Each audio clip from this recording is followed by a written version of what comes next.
Al menos 3 espacios políticos resolverán su interna en Argentina el domingo 13 de agosto, cuando se realicen las primarias abiertas, simultáneas y obligatorias. La sigla es PASO.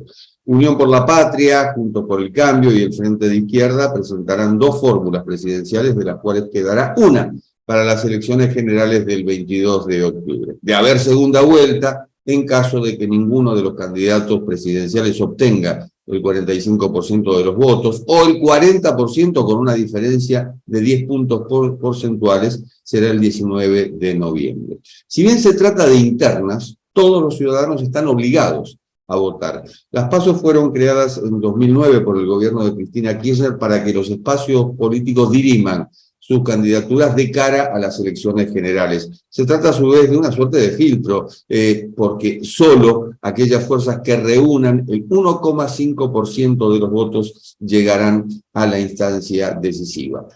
A saber qué son las PASO y cómo son las PASO, estamos con Carlos Fara, que es especialista en opinión pública, campañas electorales, estrategias de comunicación y marketing gubernamental. Fue presidente de la Asociación Latinoamericana de Consultores Políticos, es uno de los 5 vicepresidentes de la Asociación Internacional de Consultores Políticos y es secretario del Consejo de Administración de CADAC. Carlos, la primera pregunta es: ¿las PASO resuelven los problemas de fragmentación partidaria y de estímulo de la participación ciudadana? No, las primarias, digamos, lo que hacen es darle una oportunidad a las distintas fuerzas políticas para que puedan tener una primaria en la cual participe la población, pero definitivamente, digamos, los problemas de fragmentación interna de los partidos o de las coaliciones, digamos, no lo resuelven. En todo caso, vamos a decir así que la ley de las primarias lo que intentaba era permitir precisamente digamos, una menor fragmentación, o que no hubiera, digamos, incentivos a, como se dice habitualmente, digamos, irse por afuera, ¿no? Digamos, es salirse de un partido para crear una nueva opción pensando en la elección general. ¿Cómo evaluamos la legitimidad cuando hay un alto nivel de abstención, como se ha visto en elecciones que se han dado durante todo este año? Bueno, es un tema, digamos, estructural, para mi gusto, ¿no? Del sistema político, entre el fenómeno de abstención y el fenómeno de voto en blanco.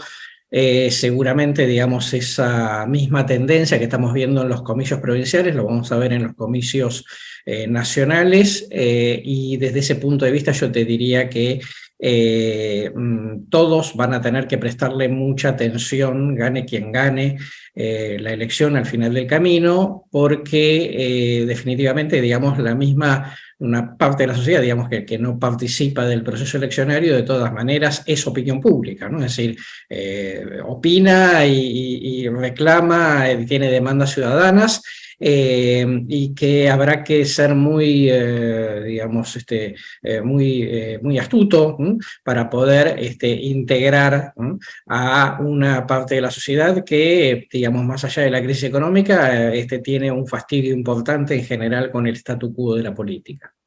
Son obligatorias, temas de discusión, como también las elecciones generales en Argentina, pero la pregunta es: ¿sirve que sean obligatorias? Porque hay gente que te dice: yo no voy a votar porque no me interesa directamente la política. Buena pregunta. A ver, cuando se hizo la ley de primarias, como era, digamos, en realidad las primarias de los partidos, ¿no? Es decir, a diferencia del caso uruguayo, que en ese momento se puso como ejemplo, en Argentina primero el voto es obligatorio en las primarias, cosa que en Uruguay no. Y en segundo lugar, en Uruguay van a una primaria las fuerzas que quieran. En Argentina, todos los partidos o alianzas tengan o no digamos, una primaria, digamos, un debate entre más de un candidato, de todas maneras tiene que estar su papeleta en la mesa, lo cual, digamos, como se dice habitualmente, lo convierte en una especie de gran encuesta nacional, ¿no? Viste que en Argentina está, desde la reforma constitucional del 94, tenemos voto obligatorio, que estaba por la ley Sáenz Peña de 1912, Y lo que estaba en debate era, bueno, ¿por qué tengo que ir a votar una primaria si yo, digamos, no simpatizo con ningún partido en particular? Y ahí un poco lo que existió, digamos, es esta cláusula constitucional, es obviamente debatible, y después el hecho de que si no iba a votar todo el mundo, pudiese quedar un poco más a expensas algunas primarias a la movilización de aparatos partidarios ajenos, ¿no?, a una determinada fuerza. Eso fue el objetivo. Está claro que a medida que fue pasando el tiempo, la gente se fue, vamos a decir así, tomando distancia, sobre todo en el caso de la participación en las primarias, en una Argentina en la cual existe una obligación formal, pero que la verdad es que en la práctica no tiene una sanción real, ¿no? De manera que la gente, digamos, ha ido a votar habitualmente, más allá de la sanción, simplemente por compromiso ciudadano. ¿A quién le conviene que no vote o que vote en blanco? Bueno, acá hay dos cuestiones. La primera es si supuestamente, digamos, va menos gente a votar, suponemos, con razón, que el que se queda en la casa es un votante no politizado, no ideologizado, digamos, un votante independiente, que no se siente convocado por ninguna de las primarias en particular, aunque las hay, ¿no?, en más de una fuerza. Eso por un lado, de manera que en teoría debería empezar más el voto, digamos, estructurado, el voto más politizado, ¿no? Y eso, yo te diría, si es por estructuras, eso siempre, digamos, a los partidos históricos les conviene más, ¿no?, que vote menos votante, que haya menos votante independiente.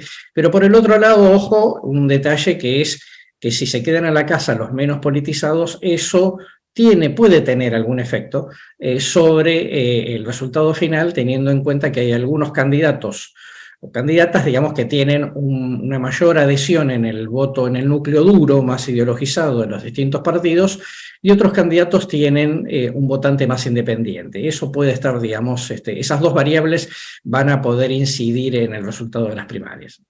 En 2019 las primarias condicionaron las generales, prácticamente hubo no medio año, pero sí varios meses durante los cuales la expectativa era que iba a haber un cambio de gobierno. ¿Es demasiado largo el trecho entre el 13 de agosto y el 10 de diciembre cuando asuma el nuevo presidente o presidenta de la Argentina? Bueno, es largo, pero sobre todo, digamos, el tema acá es Argentina con crisis económicas recurrentes, ¿no? Porque en una cierta estabilidad económica el proceso, digamos, no debería afectar mucho, ¿no?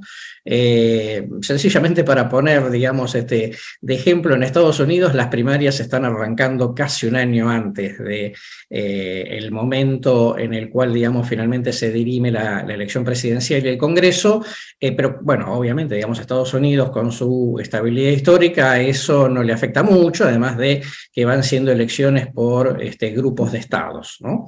En Argentina eso lamentablemente en el 2019 fue una eclosión, en el 2015 no tanto, aunque la situación económica no era maravillosa, y por supuesto en el 2011, digamos que Argentina estaba creciendo a tasa china, digamos, eso pasó de largo. Esto es, cuando se diseñó la regla y todo el cronograma electoral, no se previó que Argentina pudiese entrar en crisis económica recurrentemente, y entonces esto es un dolor de cabeza. A mí me parece que cuando se habla de evitar la fragmentación política, en realidad la fragmentación política sigue existiendo desde el momento en que no son partidos políticos puros y duros los que compiten, sino que son coaliciones, en algunos casos de circunstancias, e inclusive con nombres de fantasía cambiados en cada elección. Sí, totalmente así.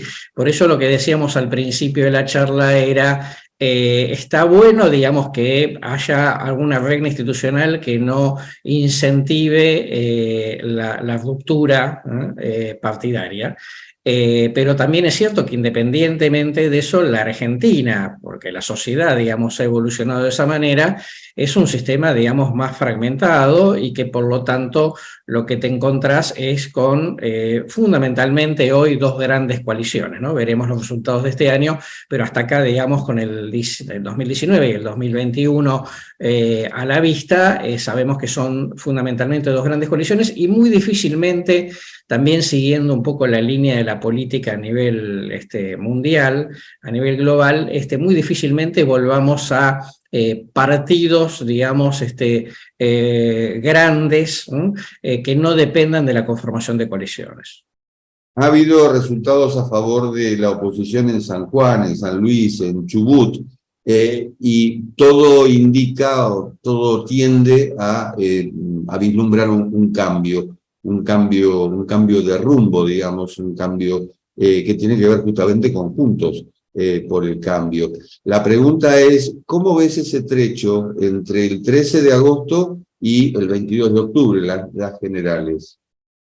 Mira, yo creo que me parece que vamos a tener un escenario bastante fragmentado, un poco más similar al de 2015, ¿no? Recordemos, en el año 2015 tuvimos dos fuerzas principales y una tercera fuerza, la de Sergio Massa, que sacó el 20% de los votos. En ese momento fue el tercero más votado de la historia argentina, ¿no? Un poco, digo, como indicador del nivel de fragmentación. Yo creo que número más, número menos, digamos, vamos a ver por lo menos en las PASO un escenario semejante, y teniendo en cuenta un poco la evolución electoral de que no hay, digamos, no ha habido hasta ahora candidatos que de alguna manera se disparen, ¿no? en intención de voto y de alguna manera pongan, digamos, diriman un poco, digamos, previamente los interrogantes. Te diría que es más probable que vayamos a una elección general con también un escenario fragmentado. Y después veremos, digamos, un poco los porcentajes. Tampoco hay mucho candidato carismático, lo cual en un país presidencialista como la Argentina, que pide, al menos la calle pide un líder, parece ser una contradicción. Sí, sí, y esto tiene un poco que ver, digamos, con la sociedad contemporánea, ¿no? Porque el fenómeno de redes sociales, digamos, las tecnologías de la información, reclaman, vamos a decir así, otro tipo de carisma, ¿no? Es decir, no el carisma tradicional al cual estábamos acostumbrados más en los 80 y los 90. Esto sin duda influye, y también, digamos, en función de todo ese contexto cultural y tecnológico, los liderazgos que van apareciendo son de ese tipo que vos describís, ¿no? Digamos, no los grandes carismáticos, sino personas que eventualmente, digamos, pueden llegar a tener mayor o menor llegada emotiva al electorado. ¿Cómo crees que resuelven sus tiranteses y sus contradicciones los precandidatos de los dos partidos o de las dos coaliciones más importantes, Unión por la Patria y Juntos por el Cambio? Mira, en el caso de Unión por la Patria es más fácil, porque lo más probable es que tengamos un resultado bastante cantado, con mucha superioridad de un candidato sobre otro. Entonces eso obviamente va a tender a ordenar más fácilmente, más allá de las dificultades que tenga el oficialismo. Eso por un lado. Me parece que claramente la primaria más competitiva, también más atractiva, obviamente es la de Juntos por el Cambio, donde digamos, va a ser un escenario que, independientemente de quién gane, no va a ganar por mucha diferencia sobre su adversario. Eso, digamos, requiere una tarea, digamos, de cirugía política posterior para contener, ¿no?, a las dos partes, para que ambos tiren del mismo carro de cara a la elección general, y para que efectivamente eso después, digamos, no traiga dolores de cabeza si es que efectivamente Juntos por el Cambio gana la elección presidencial. ¿El partido de Milei, La Libertad Avanza, puede ser tercero en discordia? Sí, va a ser, digamos, lo más probable es que sea el tercero, haciendo una buena elección, teniendo en cuenta que es la primera vez que se presenta Milei, digamos, y con una estructura, digamos, muy en pañales, digamos, ¿no? Muy prematura. Creo que no hay que tener en cuenta para evaluar su desempeño las elecciones que está teniendo en los comicios provinciales, en muchos lugares porque no tiene candidato, en otros porque, digamos, el fenómeno de Milei es un fenómeno, digamos, de gente que vota una persona, ¿no? Que todavía eso no se constituye en un proyecto político en sí mismo. ¿Cuánto puede influir en el próximo gobierno que haya un cambio, sobre todo en la Cámara de Senadores, que por primera vez podría no tener mayoría de número peronistas desde 1983?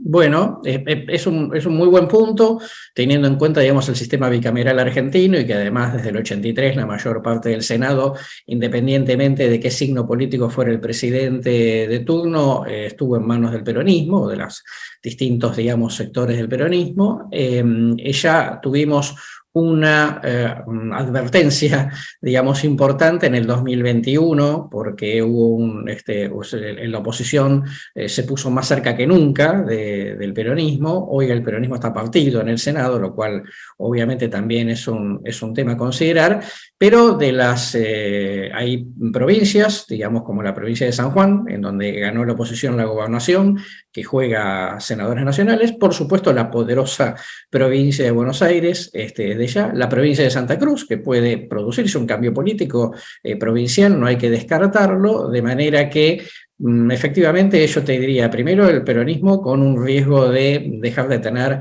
la mayoría, ¿no? El control del Senado, lo cual sería un cambio absolutamente histórico, ¿no? Y por el otro lado, el tema de que si gana la presidencia Juntos por el Cambio, a diferencia del periodo en el cual gobernó Macri, de 2015 a 2019, esta fase de Juntos por el Cambio llegaría con más fuerza parlamentaria que la que tuvo en ese momento, ¿no? Con todo lo que eso implica para la gobernabilidad y las reformas que eventualmente necesita la Argentina. La mejor vacuna contra el mal humor social, evidentemente, ha de ser la economía. Uh-huh. Sin duda, sí, por supuesto. Argentina está no solamente, digamos, en una crisis económica con alto nivel de inflación, esto es bastante distinto, digamos, en el sentido de 2001, porque al salir de la convertibilidad Argentina tuvo un primer año de inflación de 40%, ahora estamos superando largamente el 100%, y después volvió una normalidad de muy baja inflación. Esta no es la situación, además de que los indicadores socioeconómicos, digamos, son terriblemente negativos. El punto, digamos, es la sucesión de frustraciones, ¿no? Que está teniendo la sociedad argentina, ¿no? Es decir, 3 gobiernos presidenciales seguidos que terminan con balance negativo, y esto nunca había pasado desde el 83, sino que habíamos tenido la alternancia de un gobierno que fracasaba y venía otro que mejoraba la situación temporariamente y después se iba dando la alternancia. Esta es una situación, te decía, inédita, y esto está impactando muchísimo sobre el estado de ánimo social, ¿no? Es decir, una sociedad, digamos, muy desahuciada, ¿no? Con mucha sensación de incertidumbre, de angustia, de miedos, una sociedad sin energía, ¿no? Y esto también, digamos, explica el alto nivel de abstención y voto en blanco que estamos teniendo. Carlos, muchísimas gracias. No, por favor, un placer. Y esto ha sido Cuarto de Hora, el programa de Cadal TV, estos 15 minutos y monedas semanales sobre actualidad y política nacional, en este caso, e internacional. Nos reencontramos en la próxima. Chao.